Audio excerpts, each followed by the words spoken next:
Hey, what's up, everybody? You're watching Unboxing Thursdays. Tonight, we're talking with Toy DNA, the people behind the Cursed Dead Kickstarter, which is happening now and about to fund. And we're going to talk to them and see what's up with these figures, and of course, the people who are making these awesome toys. Of course, I'm opening some new goodness tonight, so sit back and enjoy your weekly unboxing therapy. DK's back. What's today? It's Thursday. Hello there, toy collectors. My name is Kevin, aka Toying Around, and I am very excited to bring you this special review. If anything, the Kim family, they're archetypes.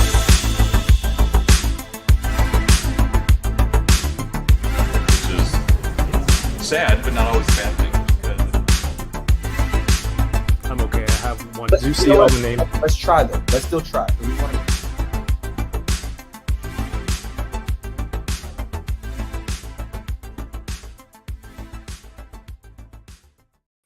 DK, man, welcome back. Yo, what's up, man? Happy Chinese New Year, bro.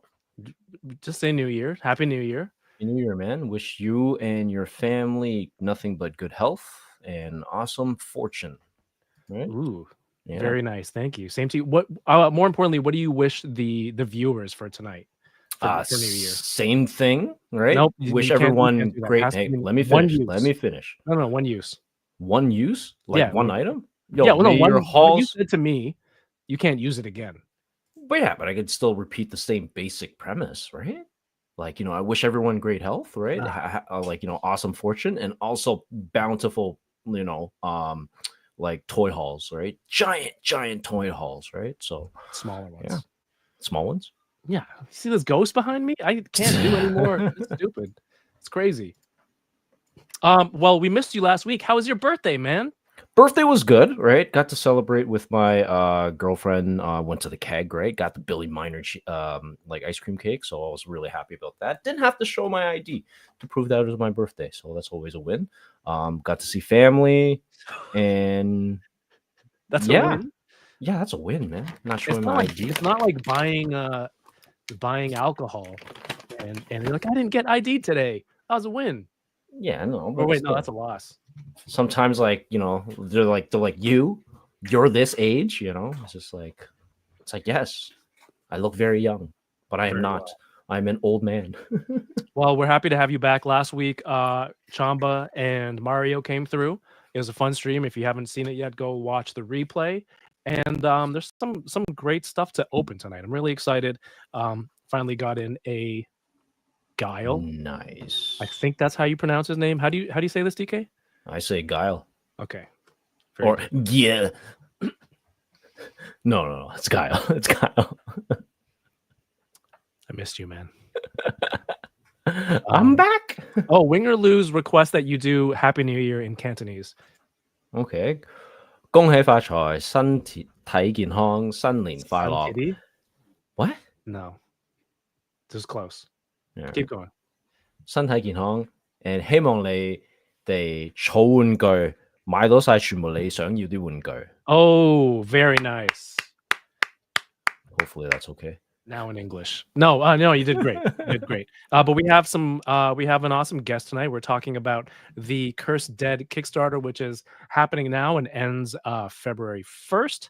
And I mean, the people behind this project have been some toy veterans that man, I don't even know what to say. I have so much I want to ask and talk about. But of course, we're going to go through some of the characters in this Kickstarter, some of the influences, and hey, let's kick it off. Actually, why don't you read the super chat from Johnny Cock first? Hold on, bring it up on screen. Johnny Cock, thank you for the 5 Hot Wheels. That's a win. Thank you so much, Johnny. Thank you, Johnny. Hopefully you're having an awesome Chinese New Year. So yeah. All right. Hey, let's first welcome to the show. Welcome to the show, a friend of the channel, and it's a pleasure to hang out with a couple times over in America. Please welcome Adam, playing with myself. Roar! Yo! What up, guys? How's it How are going? you? What's Oh, going on, man? I am like I seem like I'm chipper, Mhm. but it's all an act. I am exhausted. Dude, you have been, I think, every night for when did this start? When did your campaign start? January 1st, and on January 1st, we were on Between Two Sentinels for their Right. 100th episode. And then yeah, we've been pretty much like on a daily basis. We've doubled up on some days too. So Wow. it's a lot. Hey man, I think it's working, right? It's important to get the word out there, keep momentum going. I'm gonna bring up the Kickstarter real quick. This is The Cursed Dead. We're at 171,935 out of 175. $3,065 to go. Pledge. Please get your pledges in. You don't get charged until Saturday at 6 p.m. Pacific time. And this is like the Kickstarter campaign is where you'll get the best pricing. So there are, the basics are 40, the deluxes are 85, but there's bundle options that save you some bucks. So please read, click links, look through, because there's definitely some options in there to save a few dollars, especially if like you have some local friends that are toy collectors or something. You can go in on it together, and and then also everything that's a pledge is also available as an add-on, so you can actually stack bundles on top of one another. It's like stacking coupons and save some more money that way. Save some dough, and it translates to more toys. Exactly. Yeah, I want to get into the tiers that you have, the characters that you have.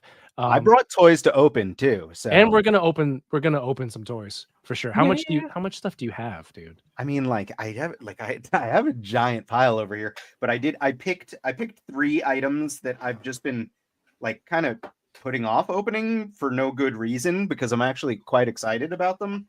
So from Kaiju number 8, Nice. what's that? Vice Soshiro? Captain. Is that how you say his name? Soshiro? Close. It's close. I always mess up on pronunciations. It's pretty good. It's pretty good. Yeah. Yoko will let you know in the chat if he's super dope though. I love him with his like little double swords and everything. Yeah. So looking forward to it. And I have all of the other releases so far. And then I hadn't opened up this one because I have all the previous releases, but this one looks like the most exciting, and it's the SHF Spy Family Anya. So this is the one that has the soft goods. Yeah. Sweet. So I'm definitely looking forward to getting her unboxed. And then lastly, I can open up more stuff in this depression pile that's over here. Let's let's pace ourselves. Oh, look, I see you have some friends on your couch over there. Yeah, I noticed that too. Those are some Cursed Dead 2-ups. Those are actually the only one. Like, so I have the unpainted 3D print that I was holding up a second ago, and then those 3 because they're 2-ups. But all the other paint masters are out with people because I was like furiously trying to get other photography besides myself and Cheney. So and for the uninitiated, what's a 2-up? 2-up, double the size. It's like an old, like, in the toy industry, it used to be very common, especially when everything was hand sculpted. Right. So you would sculpt everything at double the size. So that's hence 2-up. It's double the size. And the reason why is because you can sculpt in by hand more detail, obviously. And then at the factory, they would pantograph it down. So it's basically like they scan it and shrink it down. So it takes that detail and kind of just compresses it and keeps it, it's like taking a photocopy of a large, like, high-res picture and shrinking it down. It's like, oh, it'll look crisp. But the opposite direction obviously would make, something not look crisp. So yeah, of course. Okay. And then I was worried they had to sculpt 2. No, that's what molding and casting was for back in the day too, which is a lot less common now as well. But you make silicone molds, you pour resin castings, and you can have multiple copies. These days, if people need multiple copies, a lot of time they're just printing out multiple copies. Yeah. So it depends on what's the most cost effective. Right. But yeah, my third opener for the night Nice. is the 3-0 Sideswipe. I love this line. It's great. Like the Hot Rod was one of my freaking favorite figures that they've like ever made. So and I am ridiculously addicted to Transformers, DK. Yes, But I'm aware. I am a Transformers guy that loves Transformers that don't transform. I know. Oh, I know. I mean, like I have like I'm turning around, or I'm turning loose. I'm gonna get some. I have like a dedicated shelf to Masterpiece up here. I have a bunch of third party like IDW Mastermind Creations and everything over here. Ooh. So it's like I'm not anti transforming Transformers.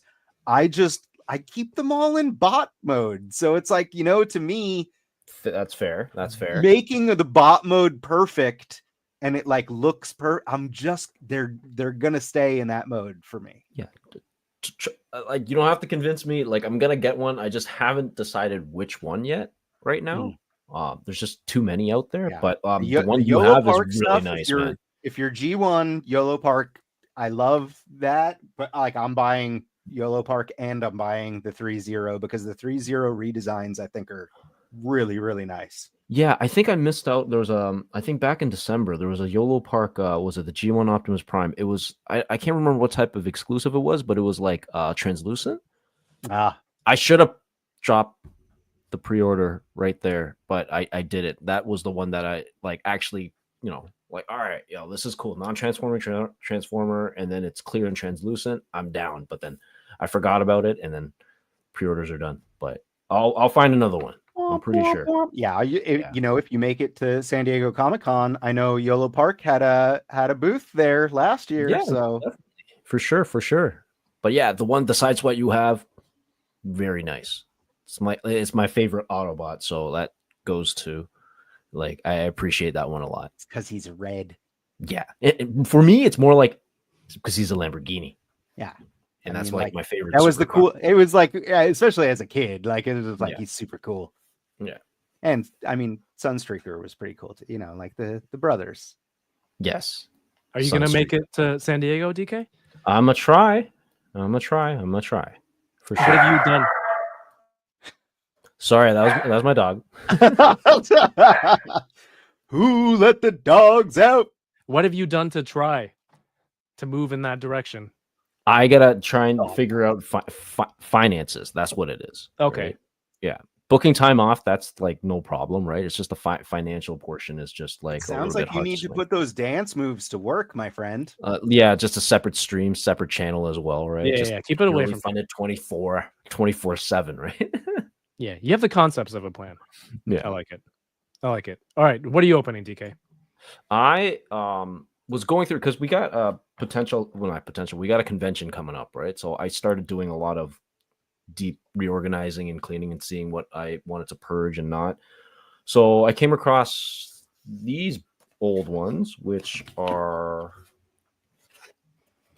the Nike crossover with Transformers shocks. Not shocks. These are, what are these? Can't remember, but they're basically the Nike Freeze 7.0, and then it turns into an Optimus Prime. Interesting. Yeah. That is the most niche project, like toy thing ever. I mean, it's cool. It's like for sneakerheads and Transformer fans. Yeah. And I wonder if that helps, because is the sneakerhead community bringing more awareness to Transformers and toy collecting, or like the other way around? I think so. Period. Also, some athletes. I can't remember. This isn't the first time Nike's kind of collaborated with Transformers as well, right? There was a Megatron that there's an NFL football star. I can't remember what his name was, but he was dubbed, like, his nickname's Megatron, and they made a figure of a Megatron. It was like purple, and they actually came out with shoes as well to like that crossover with Transformers. So What do you think yeah. the football player's name was? I can't remember. Just in your mind. What would it be? I was gonna say Megan Ton, but it's not. Megan Ton. Megan Ton. No, I can't remember. I gotta figure it out. Craig McStrongarm. Yeah, I don't. Yeah. Sporty McSports a lot. Yeah, sports a lot. And then I actually have another one. This is the same one, but then it is just the white variant, the Ultra Magnus version of it. And then also I came out with, this is the Megatron one. What is that? A tuning fork? No, that's my mic stand. Sorry. And this is the Megatron version. Focuses you back into the stream. Are they all right feet or left feet? They are all left. Interesting. Calvin Johnson. There you go. Thanks. 796. Shout out to Megan Ton. Oh my god. All right. So yeah. There was new era ones as well. There was new era Transformer hats that transformed Right, into an I think Optimus we Prime. got and Like Megatron. Toy Rensu and Mario both named this Calvin guy, and it's like they could have just said some random name, and we all would have been like, "Yeah, oh, totally." Joe Football, like that guy. Johnny says. Touchdown McGee. Is that all you're opening? Yeah, I'm just probably gonna open one or two of them, and that's it. Very nice. Very nice. All right. We're going to open some toys after we go look at this project. I have, courtesy of our good friend D Sertle, he helped me pick this up. We have the Jada Toys.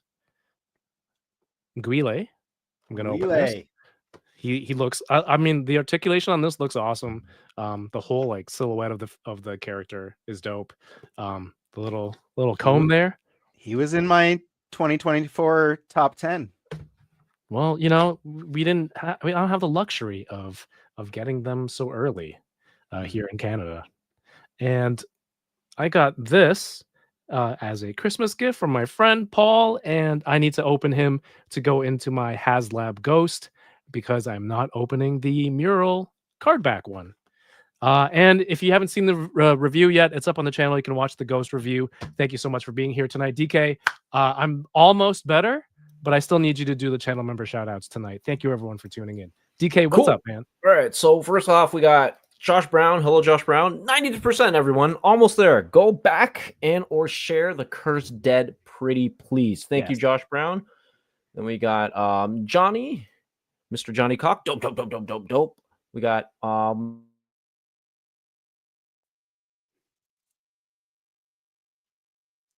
Hi, Winger Lose. DK muted himself, and DK, you keep speaking, but I'll say the words.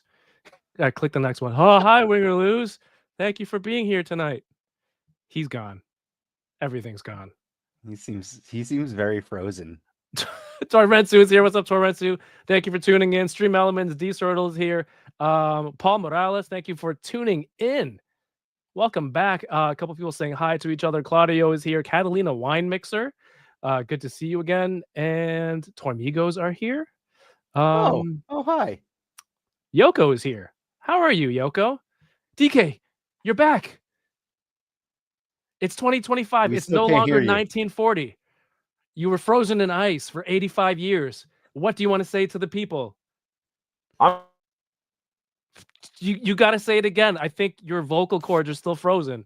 Maybe sing something to warm it up. Sing like different. Yeah, not. He's Austin Powers. I seem to have trouble controlling the volume of my voice. I'm not dead. I'm just very badly burned. My favorite is this coffee tastes like shit. That's because it is shit, Austin. He's like, and then he takes it like it's a little nutty. Oh my god, it's so gross. On that note, he's still gone. Yoko, thank you for tuning in. We have my friend 796 Studios is here. Winger Lose is here. Lead, what's up? Bat Force Grumps, thank you for your support. Erwin is here, man. I was watching his live drawing sesh the other day. It's so awesome. So he good. did that that artwork for you. Dr. Scante. Yeah. It's like, so I don't know, for whatever reason, I had an idea. I had too many logos on my, so I'm like, I'm gonna do a corner box, right? And then I did the corner box, and I happened to ask you for Erwin's drawing, and I put it together. I'm like, this is a comic cover. Like his art, the way he I don't know, just composed everything. It's so good. It's beautiful. Like literally, because Phil came up with Dr. Scante and it's like him and I think Punker Mike, and like I was like, it's so weird, and it's the second scientist that we had in the like wave one, and I was like, we're really gonna have two scientists, like two guys in lab coats, and he's like, it's different and it's really cool. And then he explained the whole backstory to me, and I was like, okay, I'm starting to get it. Like I like it. I think it's cool. But then Winger Lose actually at some point was like, hey, Dr. Scante looks like he could show up in Dan to Dan. And I was like, oh, well, all of a sudden now I like Dr. Scante a lot more. And then Phil hooked up with Erwin Papa to do the Dr. Scante artwork. And now Dr. Scante might be one of my favorite characters. It was just like really pushed me into it. The colors on it, like watching that whole process right here on the screen. Yeah, go everyone, if you have a chance, go check out Erwin also. I don't know where, like, how he found this channel. I think it was maybe through the Monstores Kickstarter. I think that's where he came through, started watching. And he did this magic the other day, and it's so cool. Guys, go do yourselves a favor. Go check out Erwin and all the cool stuff he's doing over there. It rules. Yeah, he's absolutely amazing. Super, super talented. A couple more people here. Emperor Antonio of Seatopia. I think it's been a few weeks. Welcome back. DK speaking DK's language. What language do Transformers speak? Is it just English? English. They don't have their own language that they use. No, they just speak English. Cool. Makes sense. Yeah. Makes sense. All right. And Loki is here. Welcome back. Good to see your name again. Rick Dom is here. Our friend Manic Mike is here. And DK is here. Welcome back. Jiggle the cord. I was trying to jiggle the cord. Brick something. Hey, there you go. There you go. All right. Let's go back to we're gonna go through the Kickstarter. I want to hear like the backstory on some of these, and then we'll get to some toys to open. Share this tab. All right, Adam. I'm sure a lot of people already know you from like on Toy Migos or the last 73 appearances you've done in the last month.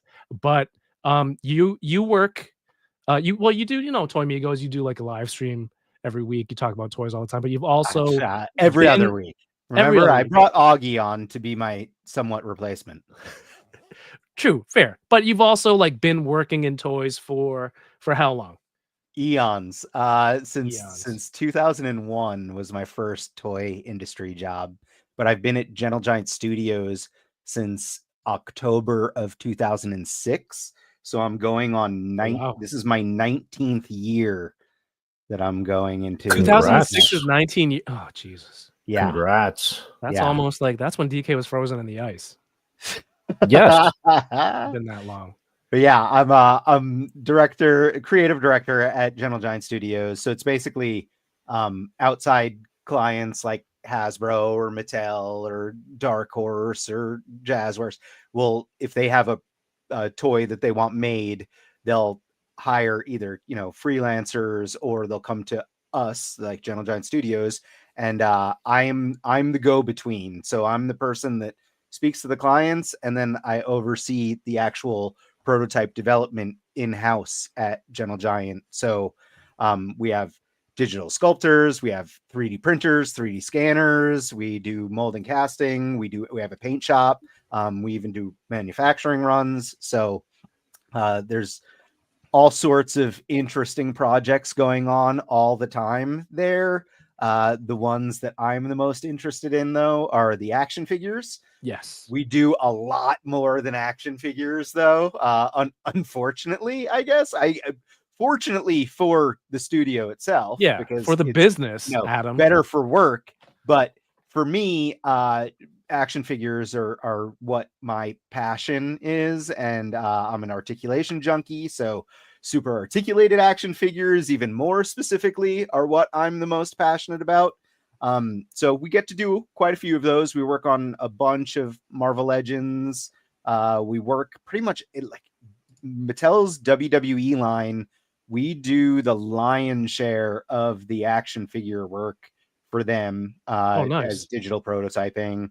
And then, you know, we've done a bunch of stuff around as well. If anyone's interested in seeing what we've worked on, my personal Instagram, playing with myself, is my photos of stuff we've worked on. Like I collect every single line imaginable, but that Instagram account, I only post photos of stuff we worked on there. So yeah, nice. I buy lots of toys. Yeah, you do. What are your, let's try like your top 5 toy lines that you collect the most of. You don't have to say favorites, like the most that you have from these lines, because I know you're into everything. I would say I'm gonna go companies, Kev, because it's easier this way. SHF, like I'm a giant SHF fan. I get imports all the freaking time. I'm a very big Mezco fan. I like at first I kind of made fun of it, despite like being in from the beginning. Like I have the original Dark Knight Returns Batman in 3 different colors. Nice. So it's like I was in with Mezco right at the onset. But I had that one too. Yeah, I called them Migos back then. I was like, oh, they're shrunken Migos. Yeah. And I still kind of think a lot of them look like shrunken Migos, but some of them look absolutely fantastic. And it's like, I just love it in general. They're just, they make cool toys. They're not always perfect, but I do love me some Mezco. That's 2. Hasbro makes a bunch of toy lines I like. Star Wars, Marvel, G.I. Joe. You know, I dabble in Power Rangers. I don't really, and like DK is going to be mad at me at this one, I bet. I don't really buy Hasbro Transformers. I am a Transformers snob. So I want the more expensive, like I'll get like a Takara release or something, but like I want the higher end, the nicer stuff. The Hasbro stuff is just a little bit too, I don't know, plasticky and kiddie for me. Too basic for you? Too basic. A little bit, you know, like I think it's cool. It's just not for me. And then without looking at the chat though, out of those lines, which one is the best? Marvel? Don't look at the chat. Marvel, Star Wars, or G.I. Joe? I'll tell you what, the Maximum Spider-Man, no matter what price he is awesome. Did you guys work I'm on not that? just saying that because it was digitally prototyped at General Giant Studios. Even if we didn't work on that and I saw like just the promo images, I'm in for at least 3 of those things, no matter what the price is. Okay. But that's also like, I am not necessarily financially responsible when it comes to buying toys. So yeah, I have that going for me. That's crazy.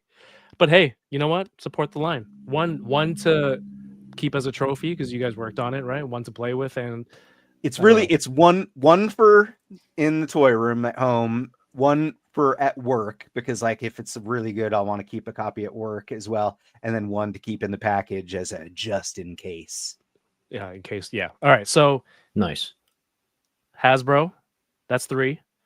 Hasbro, Mezco, SHF. Let's see. Who else am I going to give my props to? I do really love my Mafex. I do love my NECA stuff of Ninja Turtles and classic monsters. Like if we're talking Transformers stuff that I truly like can't live without, the Thousand Toys Synthetic Humans are some of my favorite action figures. And they definitely had a good influence on the Cursed Dead base body that we started off with, which is a skinny, really highly articulated body. Yeah. I love those figures. They're so much fun to play with. So Thousand Toys gets a lot of respect from me, despite the fact that I think that they sometimes go off into like, you know, trying new things territory, and it's not always successful. but I respect it. Like, it's like, it's cool. But sometimes I'm like, hey, you guys already made the perfect action figure with the synthetic human. Yeah, where do you Just go from there? making those. You know what I mean? Like how can you top that? But hey, that's a good segue into the figures you've got going on. Let's let people know. Well, first off, Dan, what's good? Good to see you. And he's totally did not influence your answer to that question. But what is like the overall theme of Cursed Dead? What makes it so cursed?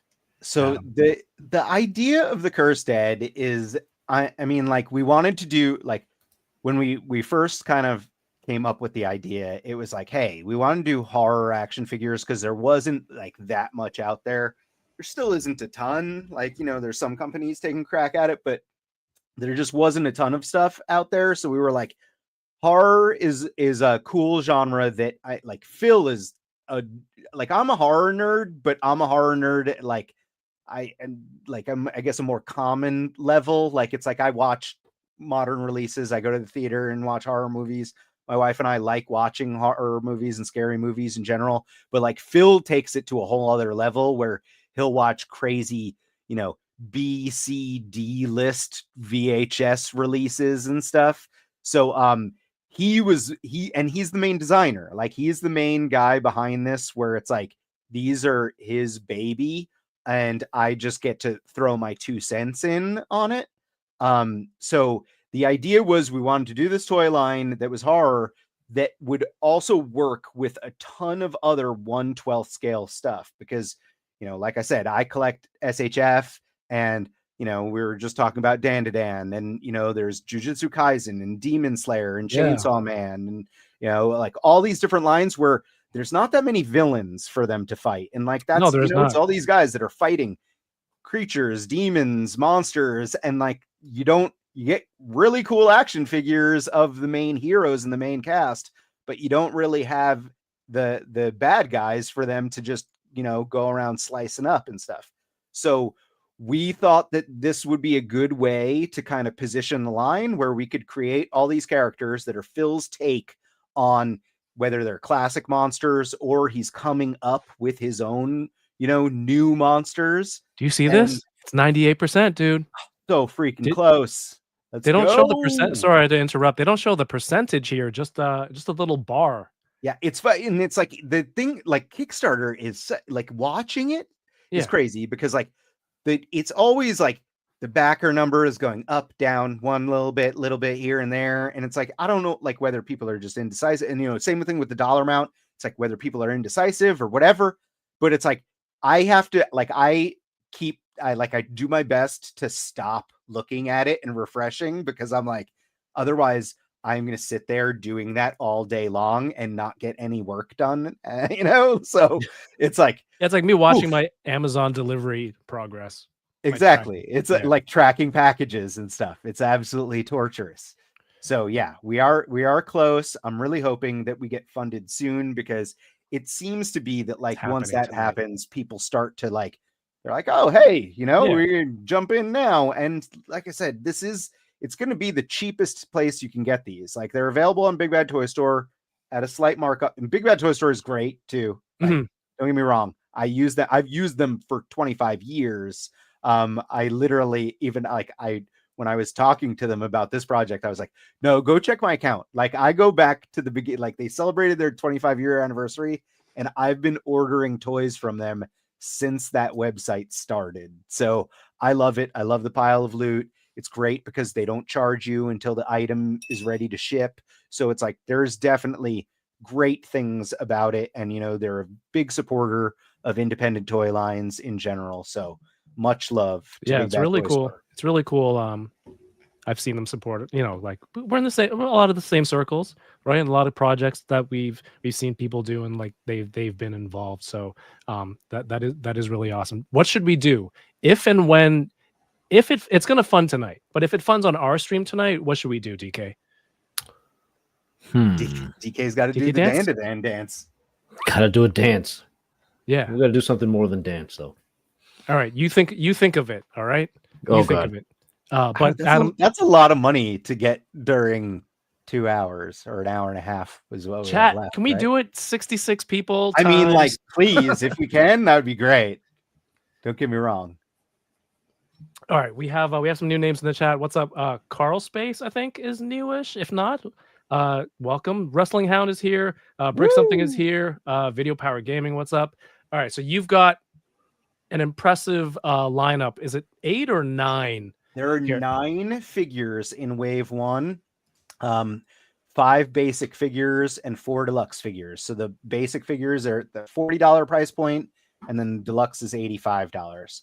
And then we did just reveal, like right before we went live here, we revealed one of our stretch goals, which is another basic figure. And it is basically, it's Phil's take on the creature from the Black Lagoon. If you go scroll back up to the top, Kev, or you see where updates are, you see the updates little tab at the top. Boop, click on that, and then scroll almost funded. Up, yeah, click that. Manglers. And Manglers. we just revealed this guy. So yeah, this is the reason for Mangler is because it is inspired by an anglerfish minus his little forehead thing, because I hate those, and I told Phil he I can't love put that on it. anglerfish.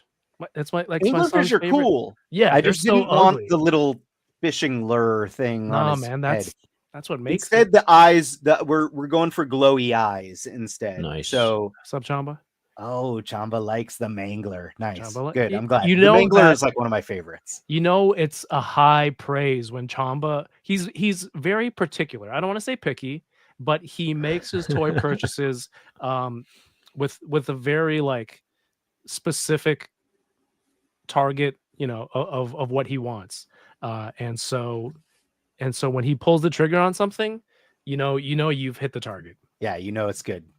And then in general, like, so the Mangler has new tooling for the head, hands, and feet, and his head has an articulated jaw. But then he also comes with the articulated jaw skull head and 3 sets of the regular monster hands and feet. So that way you can make, you know, like a bright green crazy skeleton guy. Nice. But yeah, like it's this figure, like you could tell that when Phil was designing this base body, he was keeping all of the different creatures and monsters in mind, because it's like, I think it works. The body he designed really kind of plays into like Phil's design that he did for the body. So I'm a really big fan of this one. The Gillman is one of my favorite classic Universal monsters. So Okay. yeah, this is definitely up there. So you said this is a stretch goal? So this is a stretch goal. And if it doesn't get unlocked during the campaign itself, we can still potentially unlock it after the campaign. But I would rather focus on actual trying to do it during the campaign right now, because even like after the campaign, like we do have like pledging available after the fact, but the price goes up. Like that's the way like the whole Kickstarter thing works, is like the campaign ends and then they have a new feature where it's like, hey, you can have pledging after the fact, and we did turn that option on, so it will be available, but it will be more expensive. So, you know, I think it's still slightly less than Big Bad Toy Store, but at the same point more expensive than it is in the campaign right now. So back it now, back before Saturday at 6 p.m. Pacific time.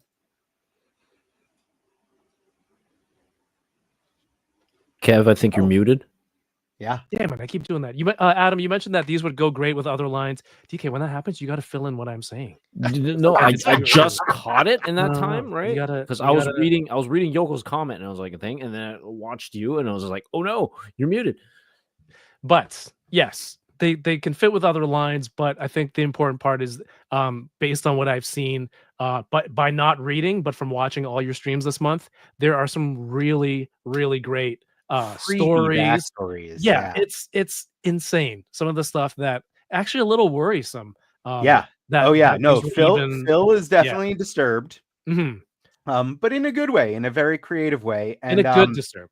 Yeah. So Right. all of the characters, the 9 figures in wave 1, and then the Mangler stretch goal, we have little bios, little backstories that people can read. They're all in the campaign page itself.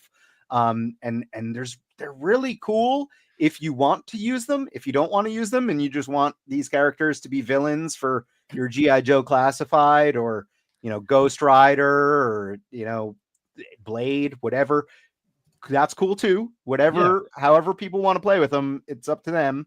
But yeah, we had a blast with the backstories. I know, like, Phil came up with some just awesome concepts, and I just did a little bit of editing work on them to kind of pull them all together, and I'm super happy with all 10 of them at this point that we've shown. I implore anybody, if you have time, go read the stories, backstories like I have. And you never know, like, what's going to click when you go, oh, like, this is an incredible idea behind it. And then, if that changes your mind or not, or something, it makes your decision. I'm going to tell you which one it is when, for me, when I get to it. That's the wildest one. But you've mentioned you're an articulation junkie. And when you look at the exploded view of this figure, you can see a lot of stuff here. What are some of the things that you want to highlight to others like yourself, articulation junkies? Yeah, that it's they can expect and enjoy. on it. Like, here's the deal. Like, it's like anyone that knows super articulated toys knows, like, we didn't reinvent the wheel on any of this. We were just taking all of the stuff that we liked and cramming it into one figure.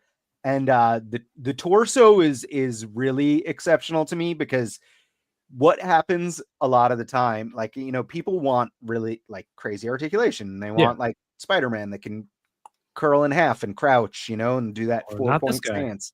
Yeah, exactly. Like, it's like, then the problem is like, when you're modeling it after like human anatomy or a specific character, you start to run into space issues. You start to have a problem where it's like, hey, you can't actually fit the articulation in, because there's got to be minimal wall thicknesses and tolerances in order to do that. So what we did, like what Phil and I did, was kind of design the figure around some of the articulation. So we were able to fit a little bit more in, like the torso in particular really kind of sells that, because there's no way that you could have a ball jointed waist, a traditional ab crunch, and then an upper torso articulation with regular human anatomy and and by butterfly joints, like all of that stuff. You don't have enough room to trap that in a torso with regular, normal human anatomy. So we really designed around articulation with articulation in mind. And, these things are going to be a lot of fun to play with. And, people say like, hey, these are all on the same base body. And it's like, yes, but they all have unique tooling to them. And the being on the same base body in this case, to me, is a selling point, because they're all going to move like crazy. So you don't have to buy all of them. The idea is that there are 9 right now for you to choose your favorites. Like, pick like whatever appeals to you the most, and just know that it's going to be built on a base body that is ridiculously posable. So if you buy all 9, you get bragging rights. So if you buy all 9, you get bragging rights, and you get a really good deal. Like the all-ins, like if you do the math, and divide, like, we have all-in options for all the basics. We have all-in option for all the deluxe figures. Then we have an all-in that's all 9 of them, the early bird, and that's $500 between 9 figures. I am not a mathematician, but I think that puts you in like the mid 50 range for 9 figures. And like, it's with the deluxes 5 basics that are 40, and then 4 deluxes that are 85. So it's like you are saving money by doing an all-in. And you could, the way Kickstarters generally work, as someone who's backed a lot, by the time they ship, a lot of people have missed out. So you won't have a problem unloading any that you don't want. Like, it's usually pretty easy. Like, it's having, like, look at like Savage Crucible and stuff. It's like I backed that Kickstarter campaign. Then as soon as they came out and they were in people's hands, you couldn't find any place to buy. Every place was sold out like immediately. Yeah. So that just tends to be the case with these. I have a link in the YouTube video description to the Kickstarter, as well as pinned to the YouTube live chat if anyone wants to contribute to this or back this right now. And of course, you don't get charged until this is fully funded and completes Saturday the 1st at 6 p.m. Pacific, you said? Indeed. What I noticed right away, I don't know if you can speak to this or if this is more Phil's design mindset of like, I like the skinny lankiness of some of these. Well, all of them, they're pretty much the same look, but it's like when you look at it, it's not like, oh, it's not another superhero proportion, Right. kind of muscular body, right? Like they're monsters and creatures. They're going to be a little bit different, but I like that look of it, just to give it a little bit more like gangly, creepy look. Yeah. Totally. I mean, like on it, like that was Phil wanted to do this like super articulated skinny body first. Awesome. And he developed a medium body, which we teased with Werewolf and a character he calls Pig at DesignerCon way back in the day. And then he's also developed like the big like Hulk style body. So we have plans for this line. We do have lots of stuff that we want to do, but Phil was really intrigued by the idea of a super articulated, lanky figure because he didn't think that there were that many out there, you know, like he's like, oh, this is something that's different and it's cool looking. And it really lends itself to like, you know, a lot of my photos, the white background pictures of the Paintmasters, these guys are just standing kind of, you know, vanilla-ish poses. But that's not like, you know, if you click on some of the articulation images that are linked through the campaign, people likely are going to be posing these in like creepy, crouchy poses and all sorts, you know, it's gangly and like awkward. Yeah. And it's like, that's the idea. And like, I know that's where it's really going to sing. And obviously that's something where people will learn a little bit more of that after we do go through manufacturing and we actually have some physical samples that I can get out to talented photographers so that way they could take photos. But the idea was like, hey, I'm going to post pictures of the 3D printed prototype, the unpainted one, in crazy poses. And you guys just got to kind of use your imagination for all the different painted variations of all the characters. And because we wanted to do soft goods as well, the skinny body allows for some really good soft goods that don't impede the articulation. There you go. So these guys will still be really, really posable, even though they have some soft good elements for the deluxes. Yeah, I think like you said, crafting the look of the figure based on the articulation that you wanted, not as opposed to, you know, like the superhero look where it's probably like a bigger body or bigger torso where you might be able to fit a little bit more here and there, but you're still able to put all this into such a lanky outline that like, I mean, that's an awesome job. And I wish Phil was here too, because I wanted to ask, like, I don't know where he is. I mean, I could say like, I don't want to alert or alarm anyone, but like, I talked to him like much earlier today, and he was, as far as I know, he was supposed to be on here with me. Yeah. So yeah, he hasn't responded to my text message. So I don't know. Maybe he's celebrating that we're so close to the goal, or maybe he's fallen asleep because I have had him working like crazy, getting the final work done on the Mangler that we revealed today. So who knows? Who knows where he is? Yeah, I want to get him back on one day. I'll fill in for Phil. Hey, there you go.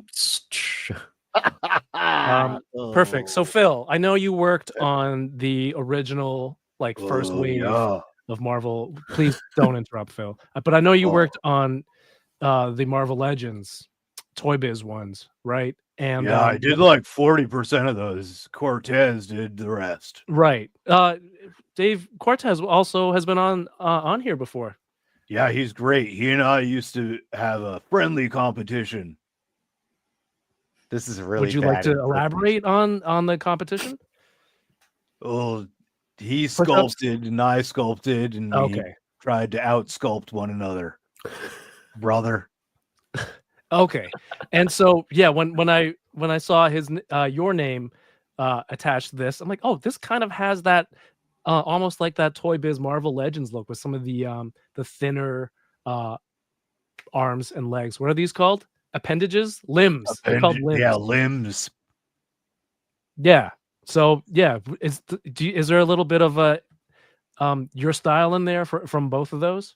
Oh, for sure. I mean, I've been doing this for 30 years, so I have taken everything that I've learned Right. and put it all into this. Yeah, because I've been watching the streams. You've been in the toy industry since you were 2.5 years old, right? 17 was my first job It's a working joke. for a go company with that it. was doing the Playmates Ninja Turtles. That's yeah. I mean, those are Villanova, some iconic toys. Those are some really great toy lines that I think really influenced me in my collection, and it's crazy. I'm so glad to have you here, Phil. Yeah, I sculpted early McFarlane Spawn stuff as well, and Youngblood, and Biker Mice from Mars, And Toxic Toxic Crusader, and Yeah, I don't know. This is tough. I'm like, I've been wanna keep doing going? so many streams that it's like I'm surprised I haven't lost my voice yet. I'm gonna lose my voice from doing this as a bad bit. You sound like him. Yeah. Yep. yeah, brother. Does he say that? I don't think I've seen him say that. No, Hulk I don't Hogan. even know what. Like, it's like I'm obviously tired. It's Hulk Hogan. Yeah. All right. All right. We've gone through the articulation and how a lot of that stuff works. The characters you have. The first one up is a drinker, which is like a basic Vampire. release. It's kind of he's our mascot, for lack of a better term. But yeah, it's the vampire character. Phil came up with the drinkers moniker for them because they drink blood. It has nothing to do with the fact that we occasionally like to have some adult beverages. But yeah, the drinkers are vampires, and they're meant to be army builders. We do have plans for character specific like versions of some of these guys. Like we did show back in the day at Designer Con, we had a cowboy vampire called the Bloodslinger. Oh, that's cool. Really dope design. I love what Phil did with it, but he also made some crazy accessories. It had multiple layers of soft goods, and it just kind of like when we're looking at it and we're starting to price these out with factories, like we got quotes from 3 different factories. We're actually getting a quote from a 4th factory right now. That it actually Ramen Toys, because during a stream they popped in and they were like, hey, it's Chinese New Year right now, but as soon as we're back, we'd love to quote on the project for you. So we're actually gonna see if we can work with Ramen Toys too. Are they a factory too? Yeah, Do they have their so own factory? Ace overseas, yeah, he's the I think the main factory rep, but they also make their own stuff. So Right. yeah, I think that they're also doing the like Mad Hatter, the Right. Scalpor. Flipor.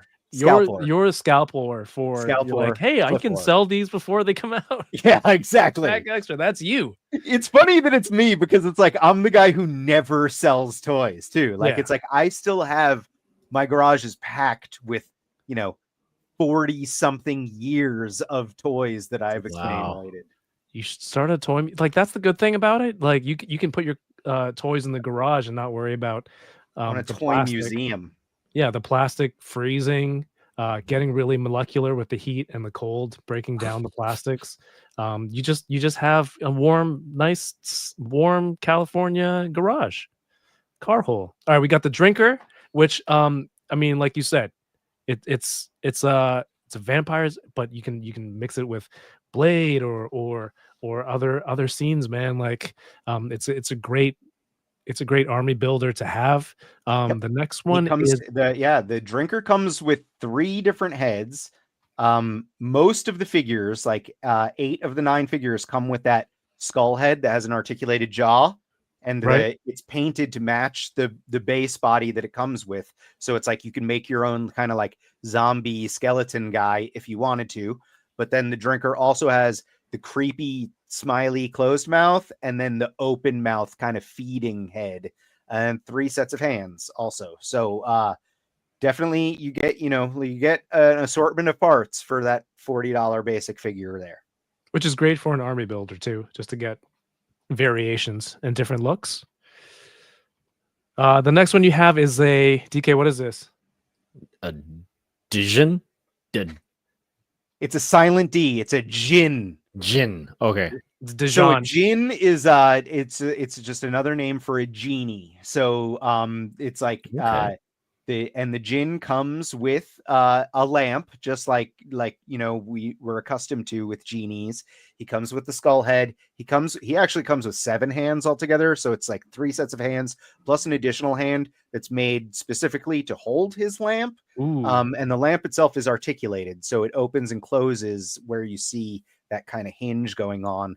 The Jinn is one of the demons. So we have 3 demons in the initial wave 1. It's the Jinn and then Hate and Rage. And the demons are kind of like in our storyline, they're our main bad guys. So it's like the monsters and creatures and mutates are all like they're the good guys. Right. Everyone gets their own individual story. But then the idea is that like it's an anthology, like individual like storylines for each of these characters, but then overall they come together to fight the demons. So we're also going to be differentiating that with our packaging options, and we did tease our package today as well.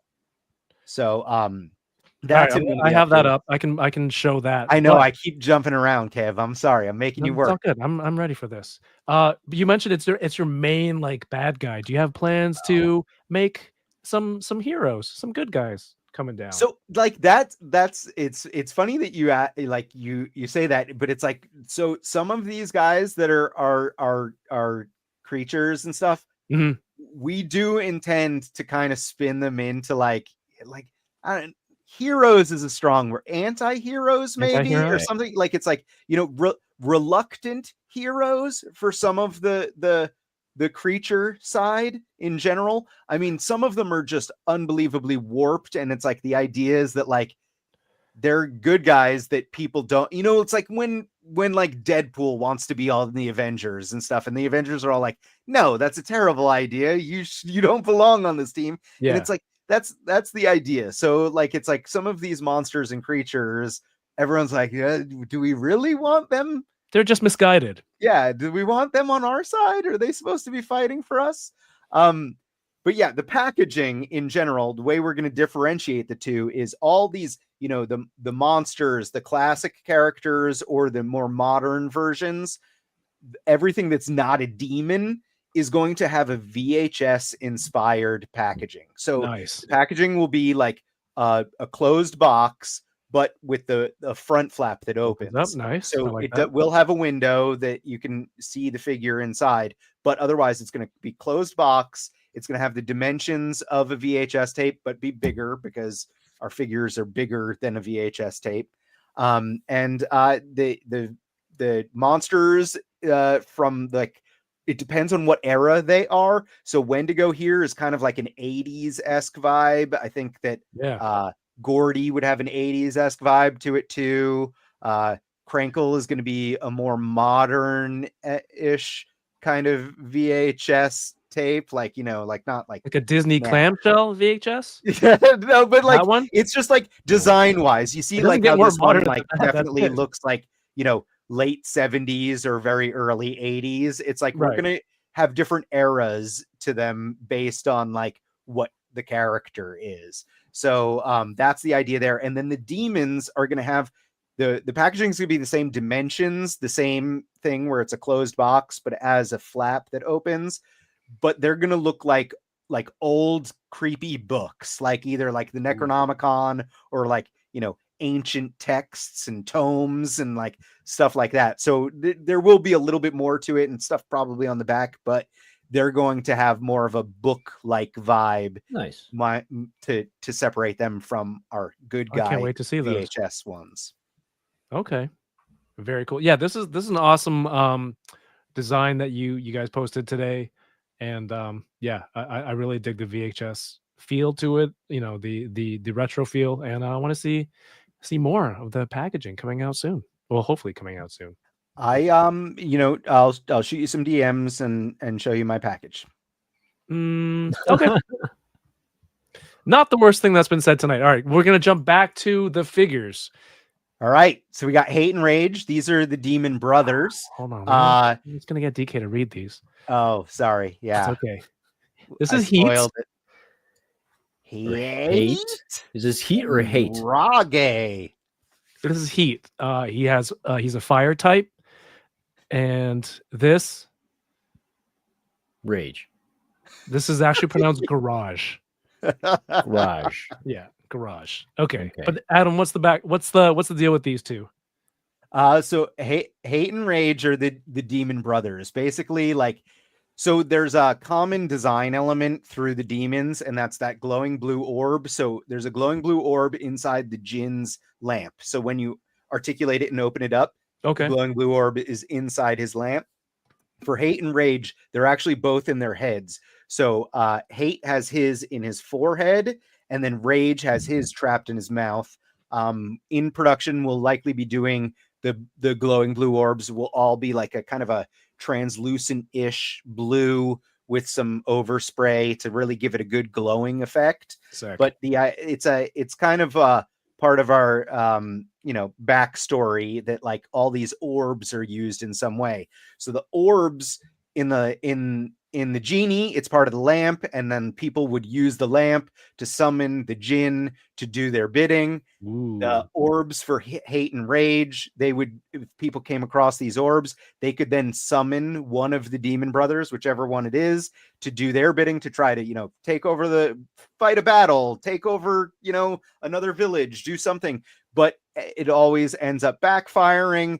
You can't control them. And then the only way to defeat the one demon brother is by summoning the other, and that just causes more destruction. So that's kind of Hate and Rage's backstory. They are absolutely are big bad guys that also have some crazy heavy metal 80s influences to them. Mm-hmm. And they are available individually. Every single figure is available individually, but then we have, like I said before, those bundle options. And Hate and Rage, since they are the Demon Brothers, there's a bundle where you could save a few bucks if you want to buy them. So makes sense. Again, you could buy Hate and Rage if you want both of them as a bundle. And then as an add-on, if you want to army build the Drinkers, there's a Drinker 3-pack that's also a bundle at a discounted rate. And you can get all 5 of those figures if you just look into the campaign a little bit, and they will all be less than $40 a figure. That's a bargain. There you go. It's a deal and a steal. Mm-hmm. Don't miss it. Only on the Kickstarter. All right. We skipped ahead a couple, 1 or 2, or just one. Gordy, yeah, we skipped Gordy. over Gordy. Before you go into this, Yeah. you always mention a friend of yours named Beardy that you've named him. Yeah. His nickname. Is this the same naming convention? Did you create Gordy in that sense, where it's like, hey, No, I'll just add a Y it is to the very end much of it. along those lines. Yeah. So when I first saw Gordy, I'm like, that's got Adam's name written all over. Was this you? I did not come up with that name. Oh, that was Phil. Yeah. He looks awesome. He's very cool. I thought it's like this one was one to me where it's like, obviously I love Nightmare Before Christmas and, stuff along those lines. So it's like, I was like, yeah, it's a pumpkin guy, an evil pumpkin guy. Cool. And I was like, oh, he's got multiple faces carved into his head. That's weird. Cool. Phil didn't ever tell me anything about it. Then he sent me the backstory, and the backstory is really cool. I encourage people to read it, but it to sum up the basics of it, Gordon was a kid who grew up. His family owned a farm, and the farm was really well known for its pumpkin patch. So every Halloween, the pumpkin patch was a really big deal. Gordon was a little bit like, he was, misunderstood, loner kind of kid, not the coolest kid in school. So he got bullied a lot. He was a toy collector? Yeah, probably. Oh, no. One Halloween, the bullies took it too far and actually killed poor Gordy in the pumpkin patch. So The story's so crazy. yeah, well, it's There's all more. it's all horror stuff. It's all creepy. I apologize ahead of time for any nightmares that may happen. But he died in the pumpkin patch, and like the pumpkin patch that he grew up, living at, kind of overtook his body and turned him into Gordy here. And then he would come back every Halloween and enact his revenge on people that harmed him or harming others. Like he's again, like a vigilante of sorts. Like he's not hurting people that don't in some way deserve it. So that's Gordy's backstory. And I was like, all right, that's cool. It sounds like a classic horror movie. What's not in the bio that Phil explained to me after the fact is that the faces that are carved into Gordy's head, every time he enacts vengeance on someone and kills someone else, another face appears. He collects in the their pumpkin. face. Oh, that's cool. So the idea is that this is an early version of Gordy where he has only had 3 victims so far. And, if in the future we may do like head accessory packs or head packs or, other additional versions, and we could have a Gordy that has way more faces carved into his head. Nice. This is the same, correct me if I'm wrong, this is the same Phil that made a whole bunch of Happy Meal toys? Yeah. So that's that was our crew theory, is that Phil spent so much time sculpting Pokemon and Neopets and Disney stuff and Happy Meal toys that he needed an outlet, and that's part of where the Cursed Dead came from. I mean, I think it's paying off. A lot of that compressed and then now put to good use, redirected. Yeah. All right, so now we're into the deluxe land. There we go. So Dr. Crane is probably one of the big fan favorites across the board. This is one that this is Phil's love child. I don't know if he's gonna like me calling it that, but yeah, who's the mother? Yeah. So no, Phil obviously, he has a crazy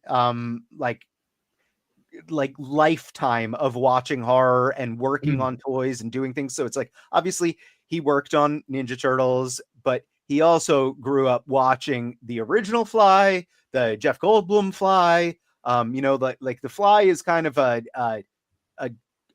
horror classic. It's something that has been around for a very long time. It's like everyone kind of knows about it. So Phil wanted to do his take on the Fly, and he made this as gross as humanly possible. My photo here does not do it justice. There are additional photos that show off some more. There's a turnaround video, but like really seeing this thing in hand is like crazy. He has sculpted in some of there's maggots involved. The back of his head has teeth in it. The thing that's on his left wrist there down by like the claw, that's actually flesh. It's a flesh hand. So it's like as he was shedding out of his old skin, there's remnants of it. And he's got like just asymmetry going on. He has the most unique tooling going on out of all of our characters. Cool, man. Look at the giant arm. Yeah. And then the one that's up near his shoulder, that's actually a little ball and socket. So that thing's posable too. And then Phil went in. He's multi-talented. He's an amazing sculptor, but he also he comes from a family of tailors, and he actually worked on the soft goods for 3 out of the 4 deluxe figures. Dr. Crane being one of them. And like he went and he distressed it and tattered it. And one of the things I've wanted to explain to people about the soft goods and our deluxe figures is that we've taken inspiration from 3A, which is it was what 3-0 was previously. So Right. 3-0 used to be teamed up with an artist named Ashley Wood, who used to, draw Spawn among many other comics. Yeah. And he had a toy company with 3-0 where they were releasing World War Robot and Adventure Cartel and all these other different toys. They did 1/12 scale figures with soft goods before Mezco ever did. And their soft goods, what was unique about them is the tailoring was great, but they also distressed them, and there was paint on them, and like they felt very lived in and real. And that's where we're going with this. And it's like, yeah, it is a little artsy toy, but we're artsy guys, and we're trying to make some artsy toys that look good on your shelves. So the soft goods, we're going to put wires in wherever we can. That hasn't, like, there are going to be wires in the soft goods. Beautiful. We just have to make sure we put them in places, because some of the stuff is distressed and tattered. So we're waiting for the factory to help us decide exactly where all the wires will end up being. But that goes for all four of the deluxe figures. But they're also going to have this level of distress and paint and, lived in feel to the soft goods as well. Lone Dragon says, Dika, can you sing this to the tune of Dr. Crane Cook looks pretty fly for a blue guy. Very good. and all the girlies say Dr. Crane looks pretty fly for a blue guy. This is awesome. You guys, right arm is so sick. Honestly, it's good that Phil isn't here because he gave me him and Punker Mike. Punker Mike is in chat right now, and Punker Mike worked on a few of these, and Punker Mike is absolutely amazing. Love you, Punker Mike. But they made fun of me so much because I posted a turnaround video of Dr. Crane here, and I put the song Sugar Ray Fly, and they were just like, take that down immediately. And I'm like, it's been up for 2 hours. It's already got a bunch of likes. Like, I'm not going to take it down. And I thought that was the first it was funny, or the best clever. Yeah. All right. I just want to fly. Right. And it's funny because it's like everyone that's buying it, like, I just want to fly. It gets less funny as you keep explaining it. It doesn't get funnier if I explain it more. Yeah, that's how jokes work. Right. Yeah, totally. So Sugar Ray was a band. No, okay, let's stop it there. Dude, another one. This is the one we showed Erwin's artwork earlier. Yeah, he did from this this character. I gave Phil crap for. I was like, 2 scientists, 2 mad scientists, and he's like, they're different. I swear. So Dr. Scante was like, whatever, Sugar Ray. Yeah, exactly. He was like, Dr. Scante was a scientist who was actually working on a super soldier experiment, and he was utilizing some aquatic life, some like lobsters and all sorts of things for both their armor and their ability to stay awake all the time. So he ended up, his experiment went awry, and he totally mutated himself. He now cannot sleep. He has all sorts of extra powers, but he cannot speak either. So he only speaks in clicks and whistles. You could see he's got very 50s kind of sci-fi vibes. Yeah. He's got his ray gun. And he reminds me of like an Ultraman villain, which obviously gives way to Dan because that's, Dan right, very heavily inspired by Ultraman.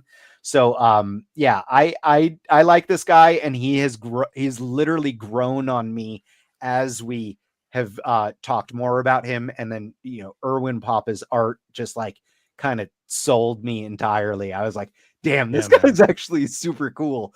Punker Mike and Phil like love this character, and Punker Mike created a whole dio for him that is just beautiful. There are some shots of that if you click through the Kickstarter campaign or our Instagram. And yeah, some great photos from Art with Toys also of this guy. So yeah, please do go explore the campaign page if you haven't already. There's links to all, like we have a Facebook page, a Facebook group, a YouTube page, an Instagram page. There's Yeah, a man, you're on it, website, dude. and yeah, Kickstarter. We're all over the place. Ooh, Chris Bobinski says he needs a red Zoidberg variant. That's Yeah, that's what I was so thinking we've heard Zoidberg. We've also heard a couple people have said that the head looks a lot like the Cloverfield monster to them. Obviously, like it's like, you know, Phil, when he was designing all of these, like he's taking inspiration from everywhere, you know, Right. like it's like I said, he has been doing this for so long and watching so many different horror movies, and not just horror, like everything. Like, so yeah, you can see, I think if you go through each of the figures, Phil could probably spout off like, you know, 5 or 10 things that he was inspired by for each one. Yeah. And everyone will probably see a little bit of it, you Yeah. know, and it'll be different for everyone, which is like, you know, that's like the abstractness, I guess, of it. Yeah. Also like to think he's a little bit, Dr. Escante's a little bit finicky. He's the only one, like he's got a perfectly clean lab coat. oh He yeah, can't no, sleep. he's definitely He's doing laundry all night and like bleaching. Well, he's his lab coat. underwater, man. yeah. And What? I will he tell you guys underwater? this, that he in his bio, there's name dropped for this, the super soldier experiment. It's the piercer project, and Phil has already sculpted a piercer. So his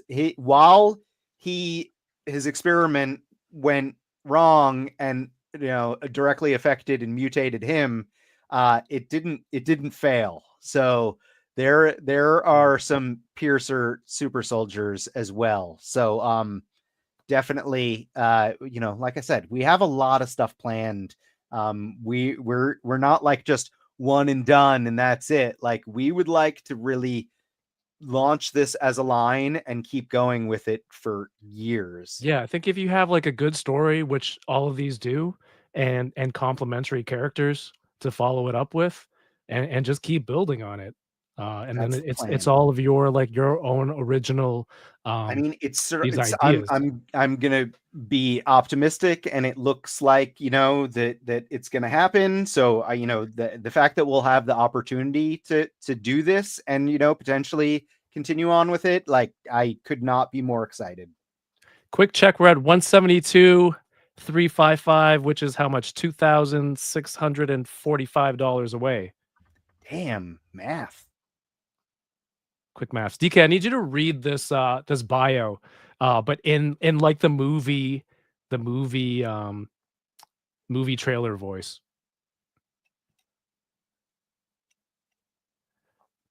First step is to unmute. That is also true. Dr. Balsamore Scante was the head of research scientist on Operation Broken Windows, a program tasked with creating super soldiers for the Secret Military Research Unit, FOO, Federation of Oceanic Objectives. Scante experiment with lobster DNA and various other aquatic species, creating polymorphs for armor in an attempt to create an inexhaustible bulletproof soldier. In the Nice. final stages of the Piercer soldier prototype, an explosion rocked the lab and disfigured the doctor forever. Boom. Transformed into a crustacean-like monster that never sleeps. He has retained his vast intellect, but now only speaks in a series of high-frequency whistles and clicks. Like a dolphin. Now Scante tirelessly attempts to reverse the effects of the transformation and right the wrongs of his inhuman experiments. How is I just keep seeing him picking up like I don't know, Bunsen burners and test tubes, but he keeps breaking them because he only has claws, and he's just more angry, but he doesn't have words to express his anger. But every time when he gets angry, I just hear him say, whoop, whoop, whoop, whoop, whoop, whoop. Like Zoidberg. That's not anger. Some Three Stooges action. Yeah, That's he's not curly. I like you mentioned the 50s like style sci-fi. That's that ray gun. Yeah. Yeah. That's right there. Yep. And then Erwin Papa, actually, like, it was funny because that ray gun, it's cursed, literally cursed, dead, cursed, because I think it like when we were originally printing the prototypes, it either failed or just didn't make it onto a tray. And then I forgot about it. So we actually don't have a painted prototype of it yet. And I keep trying to remember to do it. And when Erwin was doing the artwork, he was like, hey, what color is the ray gun? And I was like, well, Phil said it was going to be silver and red, but we haven't actually painted it yet. So the Erwin Papa artwork is the first version of a full color ray gun that you see out there. So we will have a painted prototype of the ray gun soon. We've just been really busy doing live streams for the past month. Oh, is it this one? Where's the video with the turnarounds, or his video of the artwork? Jeez, I don't know, This? Kev. There, maybe. There it is. Yeah. There's the ray gun. My God. Which Hey. post? I've been posting 17 times a day. So good. So good. Okay. I think the next one. So the next one is the one where this story really has me scratching my head, but also simultaneously crapping my pants at the same time, because it's the craziest one. This Yeah, go for it, dude. I literally, Crankle was one where, Phil was like, oh, I can't wait to do my take on Krampus. And he actually did do, like, and if you scroll back through our Instagram, he used what would be our Wave 2 body, which is the werewolf body. And he started working on, there's an early designs for Phil's take on a Krampus. And it will likely happen at some point. Krampus is super cool, but it was like, hey, what if we do more holiday themed characters and we do some of our own? So Crankle is our new villain that is a horror character that has a Christmas theme. And the idea behind this character is that he's an alien that is obsessed with human culture and specifically Santa Claus. So he thinks Santa Claus is like the coolest thing and like wants to be Santa Claus. That's why he kind of dresses as Santa Claus.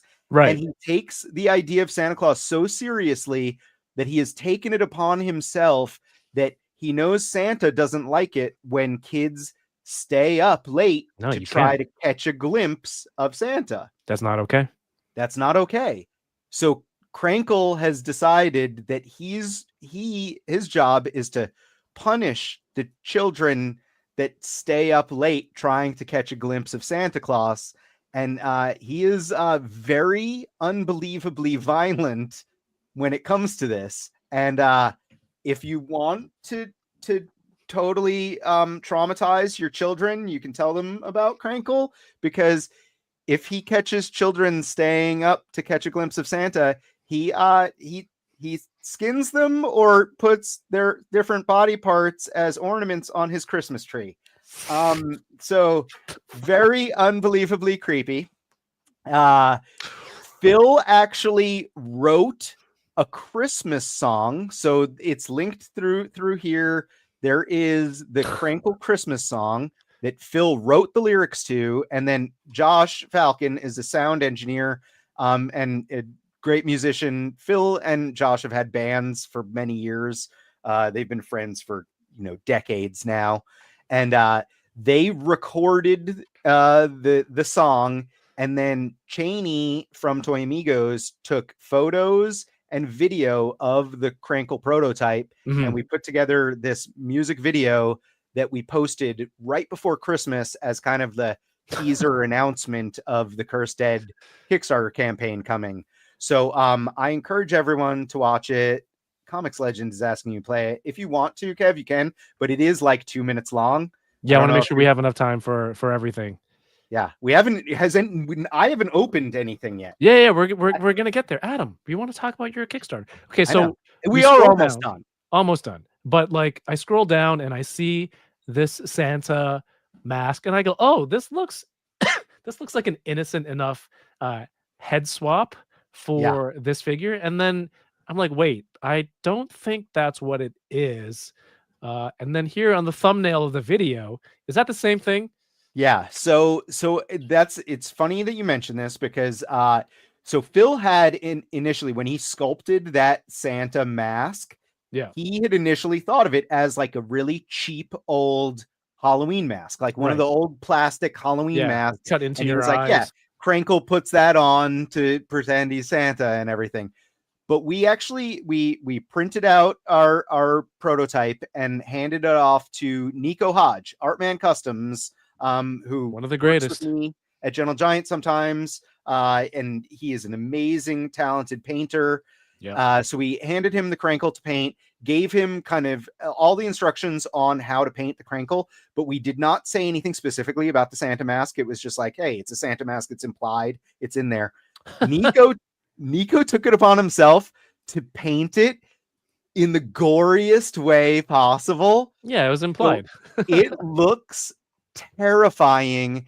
And after we started showing Crankle stuff, I think it was either in comments on one of the live streams or something, someone mentioned that it looks like Crankle skinned the face off of a mall store Santa. And Yep. we were like, holy crap, it does look like that. And that is totally in line with the character. So we're Yeah. like, that's what it is now. Like he's almost like Elf. He's like, you're not the real Santa. Exactly. You sit on a throne of lies. And instead of him just like, saying that, he took it upon himself to cut that Santa's face off and then wear it. So yeah, unbelievably creepy. Scary. Yeah, this is the wildest one for me. And he's got like spikes on it. He's a little Darth Maul action on there. Yeah. On So the top. he may actually end up coming with an additional head, only because we're not. So the hood is fully sculpted, Okay. and we had intended it to be like a friction fit over the head. It should work like that, but in the off chance that it doesn't, while we're manufacturing this, we will give people two heads, and a head without the hood that you see there, and then a head that has the hood with the head already permanently in it. So Perfect. it depends on how it goes during manufacturing. So I just, no one will have to, like, no extra costs or anything will be involved. We will deal with that part, and So 3 people will heads. get it. Perfect. Yeah. All right. Is this Our final deluxe, Final one. the Wendigo. So this is another one of my personal favorites. It is a very classic take on the Wendigo legend. So it is a guy who gets cursed with the Wendigo curse, and it becomes a cannibal. And Phil designed it in a way where not only is he has this insatiable appetite for flesh, but he has also taken it upon himself to kind of eat some of his own. Like, he has eaten off his own lips and scratched out stuff out of his own skin. He's got that awesome, crazy, like, demented, like, deer skull helmet that he can wear. So cool. Honestly. Yeah, and then he also comes with a half-eaten arm that he can use as a snack or a club. He does also come with the skull head and multiple sets of hands. Mm-hmm. So yeah, the Wendigo is unbelievably creepy, and we had Trevor, 1-6 shooter, took some photos for us that are absolutely gorgeous. Yeah, so, you got some heavy hitters on this. You guys yourself, but also people contributing to along the way. You added an optional D Blake sign, right? Yeah. That's super cool. You love to see it. Everyone getting involved. Here, zoink. Oh, you got it already. That's the bloody variant. So there are the two, don't get me wrong, these are both really cool. There's the black and the white type, but this one is the big winner in my book, the bloody variant. Yeah, this one's nice. If you do hope to have a Cursed Dead shelf at some point, you can add. Those are all available as add-ons. The white type and the black type are $20 each, and then the bloody variant is $25, and they're all available as add-ons to any pledge level. So cool. Okay, congrats, D Blake. That's awesome. Yeah, man. he is the coolest. He is so sweet. I love him so much. And then, yeah, we have a stretch goal that we're kind of setting our sights on now. If we can, knock down, get this thing funded, and then head towards that stretch goal. The stretch goal, I think Susan says, if I buy the stretch goal, it doesn't get funded, do I get my money back? Absolutely. Like you could switch it and get something else of equal value. But what we're hoping to do is if the stretch goal doesn't get unlocked by Saturday, it can still get unlocked through late pledges. So Right. if we're going to enable late pledges are going to cost more money. So I encourage everyone to get their pledges in before the end of the campaign on Saturday at 6 p.m. But there will be the option to do late pledges. So for people that have potentially, I don't know, not heard of this yet, or, decided to wait till the last minute and then forgot and then missed out, they can do late pledges. So the late pledges will still count towards our funding goal and can potentially unlock it. Right. Yeah. So yeah, it can still Susan, hit. you don't have to apologize. It's all good. It's No, that's what we're here for. Kickstarter is kind of confusing the way they refer to everything with pledges and add-ons. And like, in all honesty, it's a great platform, and it's a platform that helps get companies funding for stuff that they couldn't do by themselves. So it's like, it's basically a pre-order, but at the same point, you're doing more than just pre-ordering. You're helping Phil, Josh, and myself make a toy company. Like, we're helping us get an indie toy company off the ground where we can start making this as a toy line and, continue on with it. So it really, every single person that has backed, including Josh Brown, our number one backer, Josh Brown is great. so much thanks, so much gratitude to these people, because like, honestly, like we couldn't make these toys without you. Like we need the funding in order to pay for the manufacturing, because we don't, I make toys for a living. It's a very cool job, but I live paycheck to paycheck. So I can't afford to front manufacturing costs on a toy line. We're talking about literally hundreds of thousands of dollars. I do not have that. Oh my god! All right, let's make brutal Adam's honesty, Kev. That's how I get them. That's have them feeling bad. All right, let's go through the prices real quick. Sorry. We have a basic figure drinker, $40. Same with the gin. DJ in Gordy as well, 40. Hate and Rage, $40 each, or you can get the brothers for 75 and save $5. Dr. Crane is excuse me, a deluxe at 85. Same with Dr. Scante and the incredibly demented Crankle and Wendigo also. I mean, there's some really great accessories. Josh Brown, I will call you number one, but I'm also just so you guys know, I was on Dave Wonder with Trevor 16 Shooter last night, and he has a new name too, and he's the bad bitch.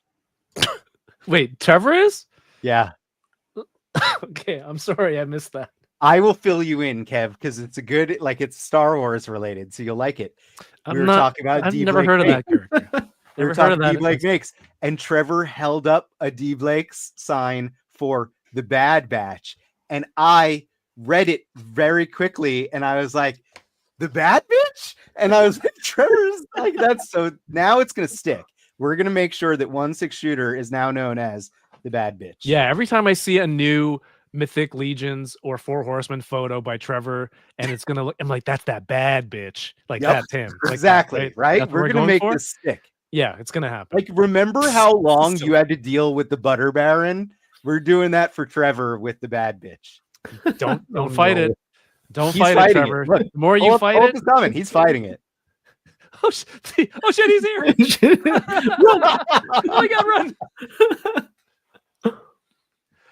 You can army build your drinkers and save $10 when you buy 3 here. And again, like Adam explained, you can back these, and then what's the fault? It's not backer kit anymore, right? It's what's it called now?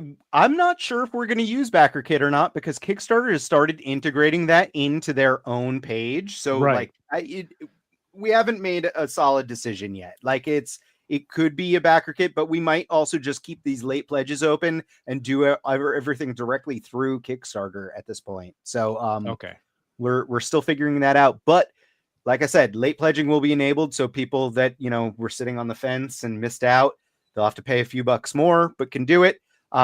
But anyone that pledges, you have the ability to do add-ons and stack all of these different deals. So please go in and explore a little bit, poke around and see what you can do, because like you really can save yourself some money. This is the best place and time to do it, right? Because if you do the late ones, it's going to be a little bit more. If you want to backtrack on BBTS later, it might be a little bit more, or sold out, or Adam might sell one to you or somebody else at a I don't sell toys, remember? Slight increase. Not Adam. But hey, you can get all 5 basics for $190. And again, you can grab one of these and then add an add-on later on, and get the right mix that you want. 4 deluxes for $325, and early bird all in still available, $500. I don't know. You're saving $40 because I did the math. I didn't read it, which is a great option. That's probably like Matt. You probably got 2 of those. And is this a later all in? Yeah. So there's the early bird that saves a little bit more money. Awesome. Report. No. And yeah, this DK. Yes, sir. I'm gonna put an order in after the stream. Do you want anything? Yes, let's talk. Okay, let me know. We'll talk. We're gonna what? I got one question. I think that was from for it. Arcade's Revenge, right? Does Dr. Crane come with a head skull? Just want to confirm that. So Arcade's Revenge, I don't know if you had seen previously on like one of the 8,000 streams that I was on. We showed, I actually have it. We showed off. So this is our skull head here, that with the articulated jaw. So we showed this one off. This is not one that yet has a home. It's actually just the skull head that Beardy, who I mentioned earlier, I work with, and he's an awesome painter. But he painted our skull head to match the Mythic Legion's bone color. So that's what this is. And I like looking at it, I'm like, this is really cool. The reason why Dr. Crane wasn't coming with a skull head was because it's like he has the most unique tooling going on. He's got a lot of stuff. So for the price. But then at the same point, I had been like, anyone that buys Dr. Crane isn't going to pop off that crazy awesome fly head and put a skull head on it. Yeah. Like they're going to keep it as Dr. Crane. So I was like, it seems silly to put something in there when it's already a very expensive figure for us to manufacture if people aren't going to use it. And then I was like, well, this is really cool. It looks good on Mythic Legions, and Dr. Crane is like, he's a biologist that was doing experiments.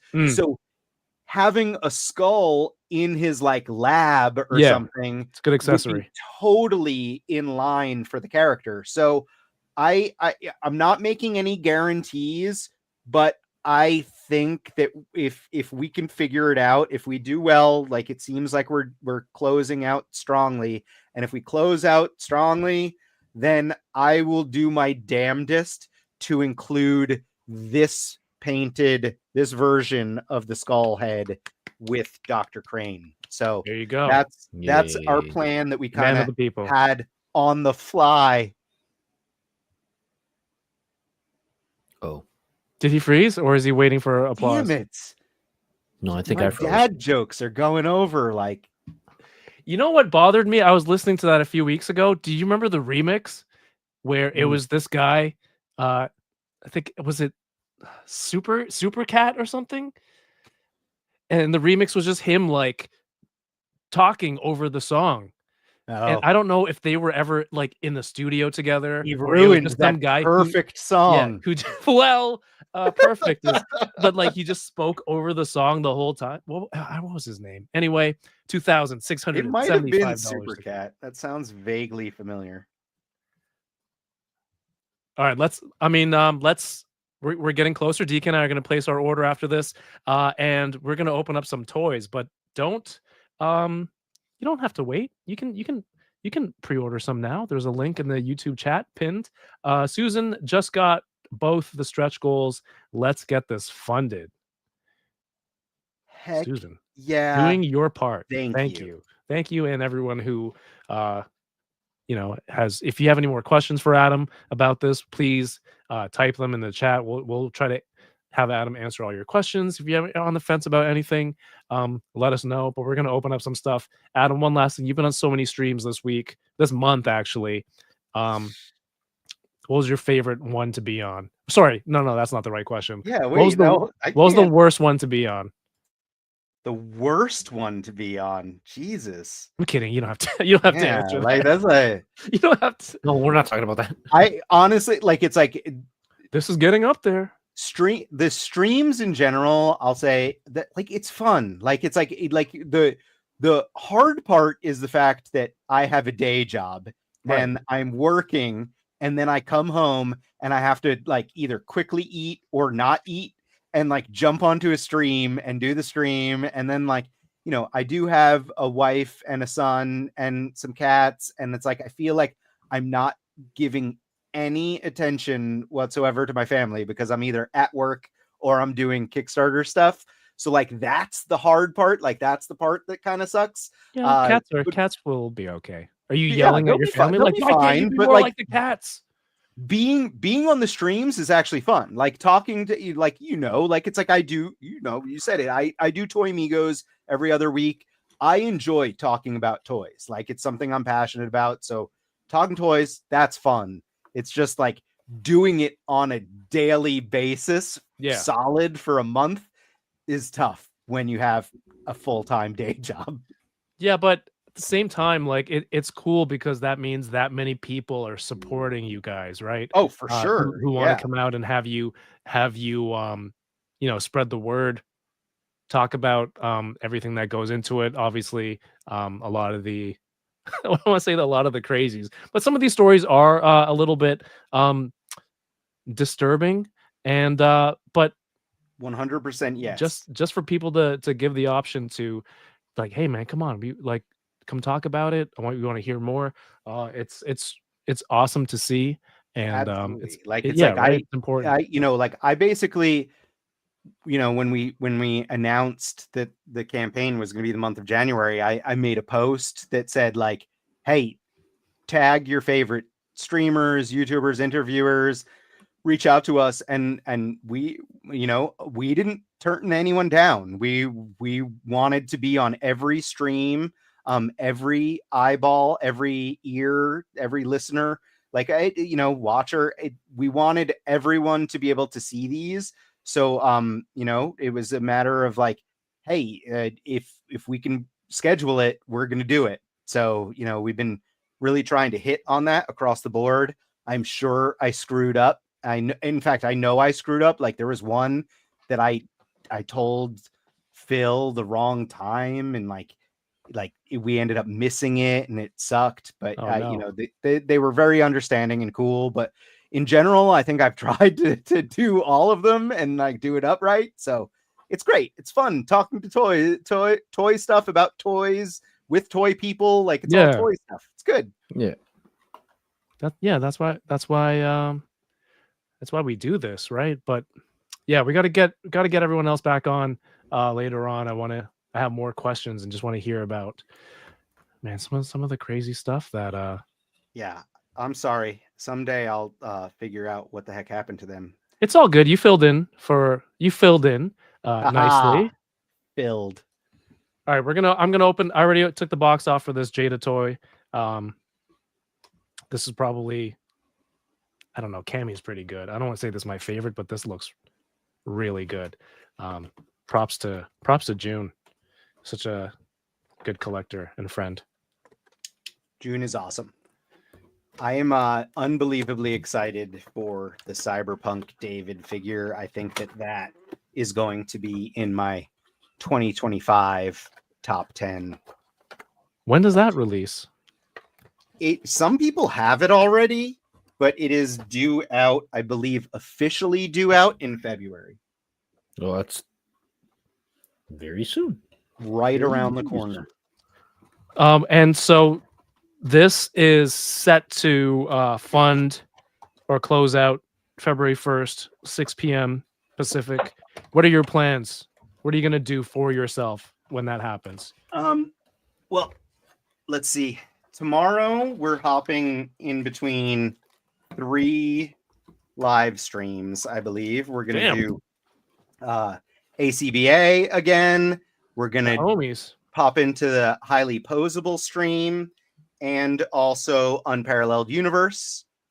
And then I believe on Saturday before the actual campaign ends, I'm not sure exactly what time, but Wade, Unparalleled Universe, has kindly offered to do a stream again with us on Saturday, where we are going to close out the campaign live on his channel. So nice.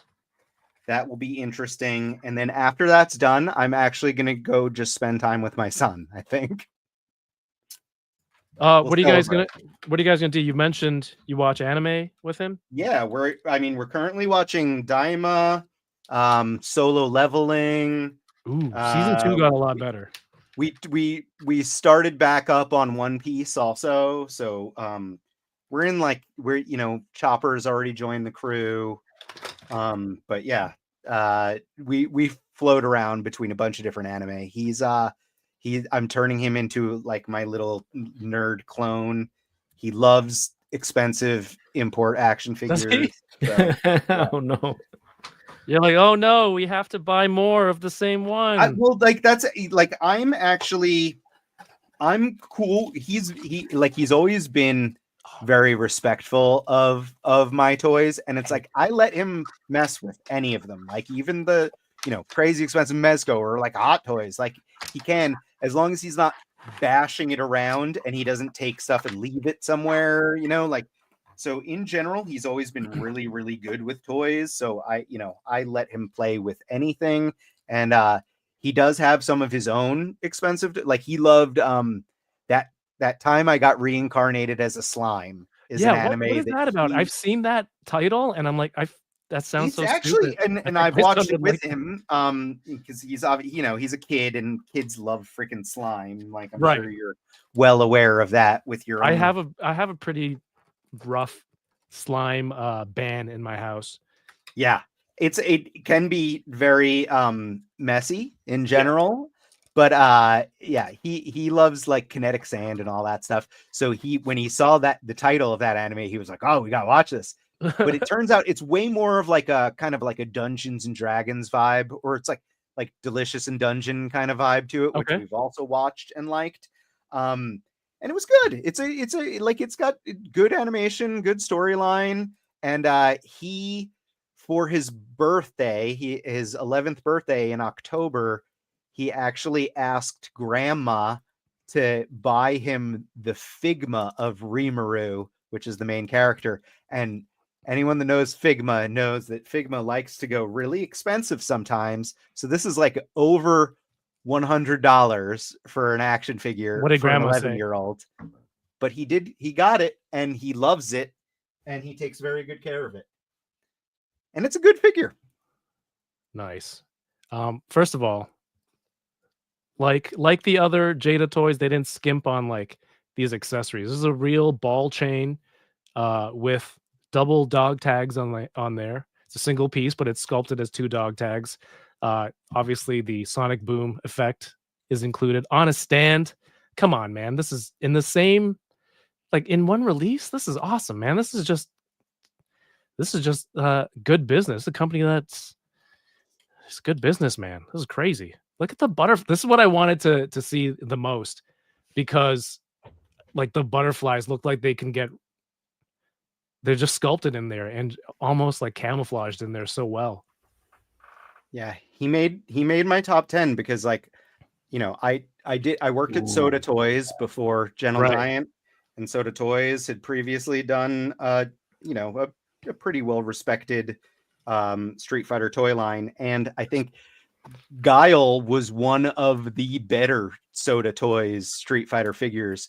So I was really excited for Jada's take on Guile, and it did not disappoint. Like, I think that it is better than the soda Guile, and that's why he made my top 10. You know really how good this looks? If you have like a bench press, he's got like the perfect form for this. No alt head, right? Just no, there is. There is? Yeah. Alt head, one thumbs up hand. Oh no, it's not a thumbs up. It's the comb holding hand.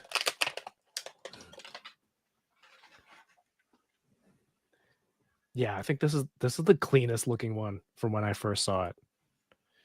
And then I think, did pre-orders go up? I think there was a convention recently, and they showed Vega, Blanca, and Sagat. Yeah, Vega. Yeah. You can pre-order them on GameStop Canada now for all my Canadians. Jay Sinner says, "Oh snap, Adam! I got the Sodom figure for free at a con." I mean, see, that's the thing. Like, you've been with all these companies and you're working and all that stuff, and Phil's done so much, and yeah, I just want, there's just so much to just go back in history through. Except your trip to Montreal, I don't need to hear. You don't want to hear about me getting Wave 1 of Marvel Legends? No, that Phil worked on. Cool story, bro. Dude, look how far these go back. Yeah, like they just nestle in there perfectly. That's perfect. My God, dude, like this is so clean. DK, this side swipe is freaking awesome. Show me. I gotta hold on. I'm swapping his hands. Okay. What's up, Darth Moocher, KJ Smith? Thanks for tuning in. Comics legend. Beware the Crankle claws. There you go, DK. Show that thing off. The sole. I mean, the bottom part of the shoe looks really detailed. That is the sole. And then the shoelace is like, it's actual is it shoelace. real? Okay. Yeah, it's actual real shoelace. And when you transform him, where does the shoelace go? It just dangles. Oh. It just dangles. That seems he's going to trip over it when he's running. He's Optimus Prime. He's so good. It's not sensible. He's so what do his arms are his hands still in a fist once he sonic booms across? I think so. I need to look up a reference photo. DK, I love this thing. It's so sick. That one, yes. Beauty. What a beauty. And it has like some crazy like look at the torso crunch. That is a good crunch. That's a good ab crunch. Holy crap. Right? And it's Do like, you guys want to see who doesn't have good ab crunch? Sure. Oh man, you're gonna bum me out. Do you want me to not show it? No, you can show it. It's just like I'm gonna have to modify that thing. All right. This is the SCH Figure Arts Okarun from Don to Don. Thank you, Torrensu, for helping me pre-order this. He looks good, but diaphragm here, like ball joint down there, he only goes forward that much. That's it. So I feel like DK sent me a mod. There's a ball up here in between. So I can shave some out to get a little more range. And shave your balls. Yep. Well, the base near where you shave the base. Yeah. You got to keep that area, get a little more, clean it out a little. Yeah. But the video DK showed me, you do that, and you also, this next part's not going to good. You got to cut the tip off the top of the stomach part to have it crunch a little bit more. But he otherwise looks pretty awesome. This thing kind of gets in the way. The collar, the high popped up collar. It's not soft plastic. It's pretty hard, right? Like, no, this is solid. Look, I'm squeezing this right now. Bummer. Yeah, where's our Manscaped sponsor promo? That's they contacted Toy Amigos. Did they actually? They did? Yeah. Ernie and I were both like, yeah, we'll do it. And Cheney said no. We wanted to do manscaping. I mean, you guys really would have ran with the promos. I would love to see that ad read between right? you and Ernie. Yeah. DK, Would have been great. how if we had to do a quick ad for Manscaped, what would you say? I don't know. Keyword was a quick. I don't know. Need a quick shave? Use Manscaped. I don't know. That's all I got right now. I don't think the quick shave is their main feature. We'll work on this. We'll work on this. it, even though Yeah, workshop it for sure. Well, we're not gonna get it after they watch this. I have Manscaped. Yeah, you paid full price. I'm like, whose promo code did you use? He's like, no one. Bricks says so Cheney full rocks. price. You paid full price. Oh my god. There you go. Thank you to Chamba for I don't this. have time to open up my other toys. I only have Sideswipe opened. Choose one more. I unboxed poorly tonight. Look how good this looks. Chamba's the man. Smooth out your ball joint. These are all money, DK. Write these down, man. Are you writing? No, just putting in my head. You're putting okay. All right. Fei Long is awesome too. I want to buy another Fei Long. There's always ones at Walmart. There's so many at Walmart. All right, Adam, tell me what you think of his chest articulation. Is he good like some of the more recent figures, or is he back to lackluster? He's good. His ankles move. I don't know what's going on with the torsos lately. Yeah, it seems hit or miss. What's wrong with the torso? Too stiff or something? No, just the range of motion, has not been great on some of the Kaiju number 8 figures. This is a little better. No, this is good. Yeah. Yeah, this is. You can move his pectoral muscles. Yeah, he's better than some of the previous guys. It's like I don't remember anyone's names without looking them up. That's okay. I'm like J-Shot. Someone said J-Shot was calling Phil Pablo? Oh, he called him like 5 or 6 different names on the first stream. As a bit, or it was like Pedro, Paul, every P name he could think of that was not Phil. No, it was a mistake. I'm pretty sure. Oh my god! What? Honestly, like given J-Shot's track record, I was gonna be like, you know what? Maybe he's learned his lesson. I thought maybe it was a joke. Nah. He called him Pedro. Yeah. Ramirez? I thought it was hilarious. I'm not sure Phil thought it was hilarious, but it was hilarious. He's like, why is this guy insulting me the whole time I'm on here? He refuses had me to on use a show, and he's just calling me wrong names. Or maybe he did so bad that maybe Phil thought it was a bit. It's like, oh, this is really funny, because nobody would read the same name wrong that many times. It's impossible. Pasquale? Pasquale? Here's another one, Jason. Are tired of articulation? Article? That's good. I like that. I mean, all right, I got to open one more. I got to open Kanan, and then I know you got to go, Adam. I know. I'm already late. But I think it's awesome you're watching anime with your son and getting him into all this stuff, and it's fun collecting with him, right? Yeah, it's super fun. And I love he'll do the same thing, like he sees me in the past where it's like I'll come in here and I'll just look, we look at our collections. It gives us a little bit of joy, and it's nice.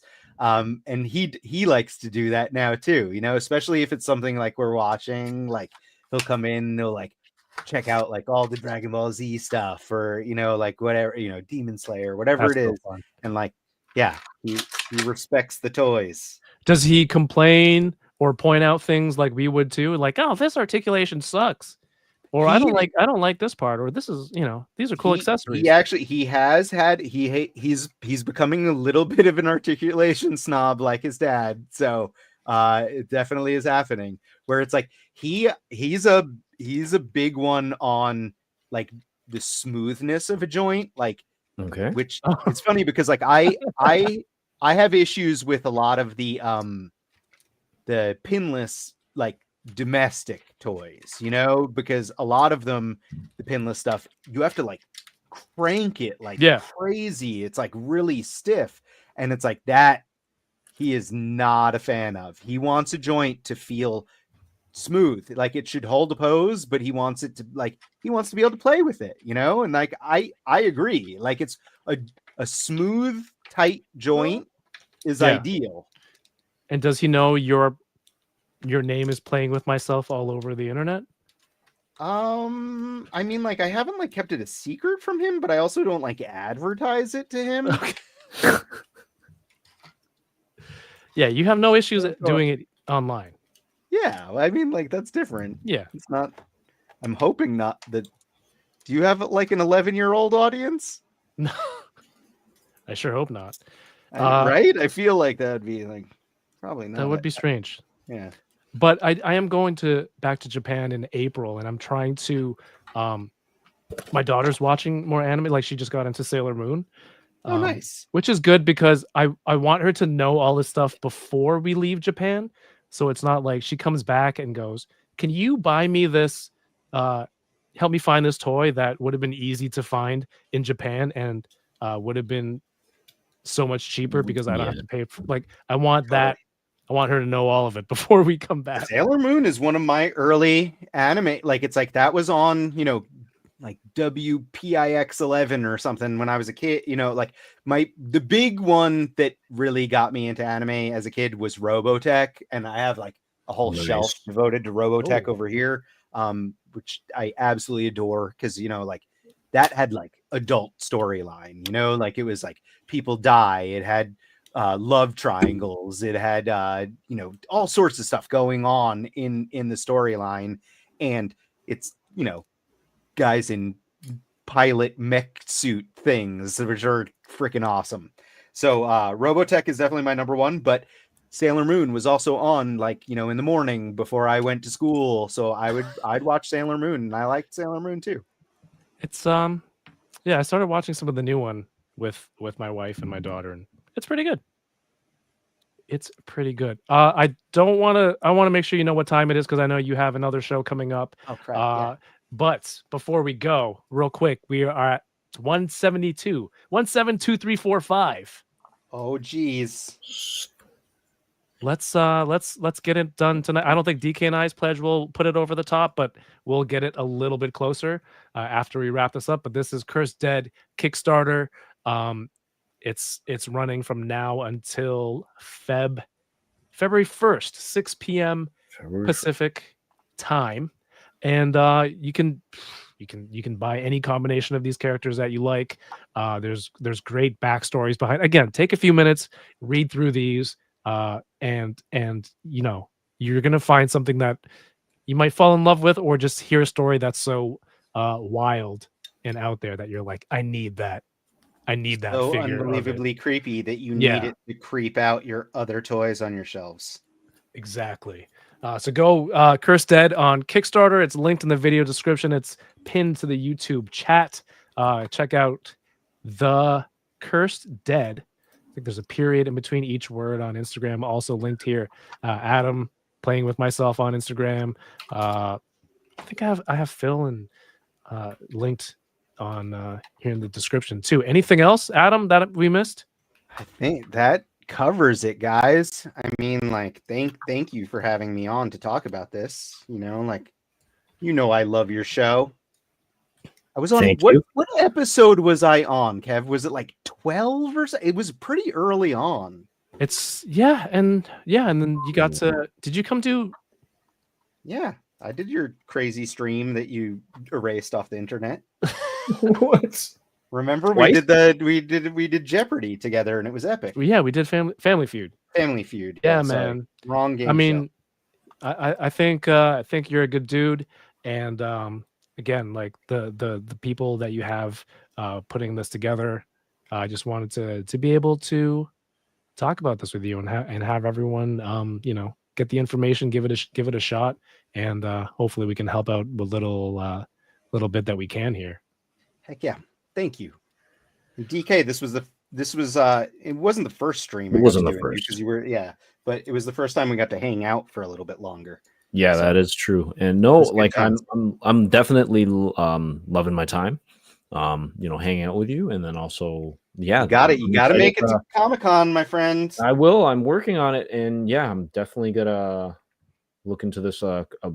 Like I have an idea of which one, but I'm just still kind of teeter-tottering of which one to back. So Kevin and I get on it. February 2nd, we're like, oh shh. No, we'll do it tonight. We'll do it tonight. Adam, you want me to play the song before you leave or after you go? You can play it after I go, but I'm going to show you. Hold on. I finally got him open with all the stuff on that I wanted to get onto him. Dude, the back sheaths for the knives is so cool. Yeah. Once you clip it on. And it's like, I love him with the little mask on too. And like, those double swords and stuff. It's awesome. And I really like this little windswept hair thing that they got going on too. What is it? 5 figures for this and only 2 for Don to Don? Come on. I know. Let's go. It's like, come on, get on it, SHF. But yeah, good stuff. Awesome. Yeah, guys, thank you so much for having me. Hey, good luck on everything, man. Fired from Toy Amigos for being late. Yeah, they're going to start. Yeah, you should go. All right. Later, man. All right, out, take care.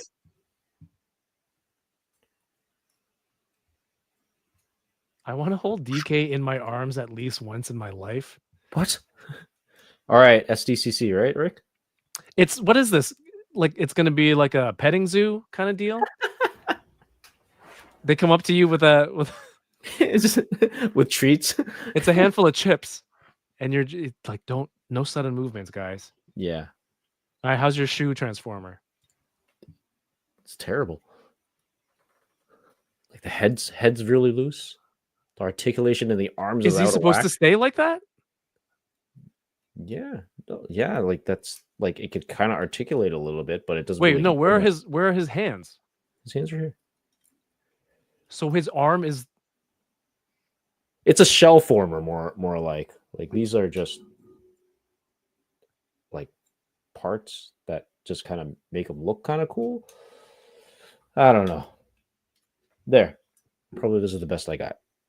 If you want to buy this, DK will be selling it on February 16th at the. No, I won't. I will not. Yeah, you will. Come on, you're not even having fun with it. It's a man. shell of some sort. He kind of looks cool. Shell forward? No, I like this. I like this one. Yeah, figure sucks. Dude, engineering sucks, but I'm still keeping them. It comes in a Nike shoebox, and that's it. Yeah, it's as cool as it's gonna get. What? I don't even know. I don't even know. But people love you. Maybe you should sell some Manscaped. All right, we're gonna play the theme song, and then we're gonna wrap this up because we're gonna also do another pre-record for Patreon. Well, should we play this and have the lyrics? Have a sing-along? Yeah. Well, we'll just do the lyrics. All right. We'll do the lyrics. Give me a thumbs up if you can hear the music. Did you trick your parents to think you're asleep? Did you hide under the couch to catch them? All naughty children, make your peace, because Crankle Claws will make you his treat. He'll grab you by your feet, you can't break free. He'll skin you while you beg and scream. He'll hang all your parts from his Christmas tree. It's an awful sight for all who've seen. So get under your covers and go to bed. You don't want the Crankle to scalp your head. He is Santa's biggest fan and does the things that Santa can't. Hide your eyes before he plucks them out. You don't want your parents to hear that awful shout. Beware the Crankle. Beware the Crankle claws. Beware the Crankle claws. I dig it. Did you stay up late for someone to see? Well, you're not getting Santa, you're getting me. I'm Crankle Claus before you count chills, to man. 3. Your skin will be hung from my Christmas tree. Close your eyes as tight as you can and be as still as a snowman. If I catch you peeking, it's to the tree.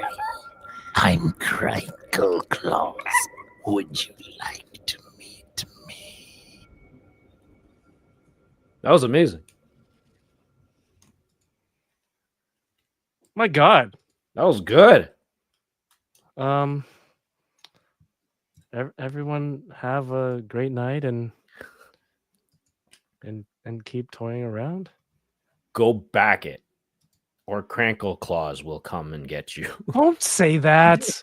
Now, okay, we're gonna go back this now, guys. Thank you so much for watching. If you have a second, leave a thumbs up on the video. It helps out the channel a lot. Go check out Cursed Dead Kickstarter and on Instagram, and you have like 40-ish hours to back it. 46 hours, and we're so close. We're gonna go back ours now right after this. So thank you for watching. We're gonna do a pre-record now that's going up on Patreon hopefully tomorrow, patreon.com/toyingaround, where you'll get early access to videos, behind the scenes, exclusive content. We're gonna do a watch along of the new Spider-Man cartoon from Disney Plus hopefully this Sunday, and you can do a free trial, patreon.com/toyingaround. DK, anything else? Nope, that's it. See you guys all. Thank you for drop a like, and we'll see you next week. See you guys all. Have a great night and keep toying around. Peace. I just wanna fly. Oh, what you want? That's the guy. That's Super Cat.